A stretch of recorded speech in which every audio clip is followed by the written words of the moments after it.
në medjen turke, ka edhe dyshime ende që në të vërtetë Turqia po do të ketë forcën e vet diplomatike për të thënë Amerikës apo për të mbushur mendjen Amerikës që mos të kemi një ndërhyrje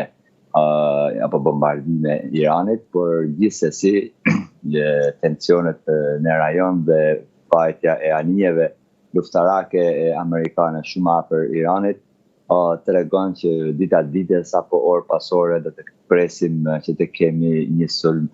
të paktën sikur ishte në qershorin e vitit të kaluar, bombardime apo e tjera, por të gjitha analizat që bëhen qoftë në Ankara apo edhe në rajon është Esmeralda që një luftë, më thënë që Amerika të fusi ushtar në Iran nuk pritet, por me gjithë dëshirën që ka Izraeli për të hequr një herë e përgjithmonë, ndoshta si një herë për shumë vite me radhat problemin e sigurisë së vetë do të ketë patjetër një luftë dhe kjo do të jetë shumë e shpejtë, por përsëri duhet të kuptuar edhe kjo Esmeralda që Irani është një vend, një shtet i vjetër, forca tashmë dihet që nuk ka, sepse është provuar vitin e kaluar, por në tavolinë e diplomacisë 460 kg uranium apo 650 kg